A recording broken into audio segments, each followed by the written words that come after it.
لا إله إلا الله لا إله إلا الله لا Assalamu alaikum mes frères et sœurs.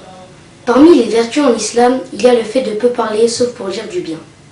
Il est en effet conseillé d'adopter le silence car trop parler mène souvent au mal.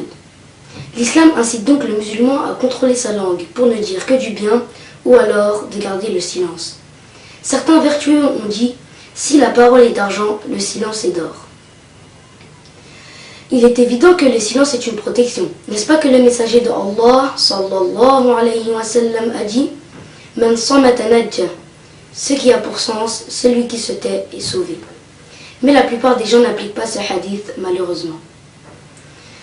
N'est-ce pas que le prophète Mohammed sallallahu alayhi wa sallam a dit « Aktharu khataya ibni Adama min lisani » c'est-à-dire la plupart des péchés du fils de Adam proviennent de sa langue.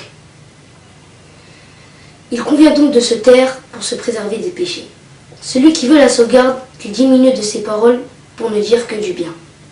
Quant à celui qui parle beaucoup, il proviendra nécessairement de lui soit un péché, soit des paroles qui ne sont pas des péchés, mais qui constituent quand même une perte de temps. Et cette facilité de trop parler pourrait l'amener par la suite à dire des paroles interdites. Il convient donc de ne parler que pour dire du bien.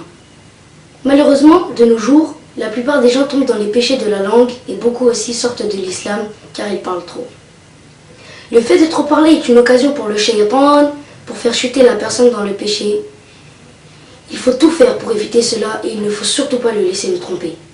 Que Allah nous accorde de faire partie des gens qui ne parlent que pour dire du bien.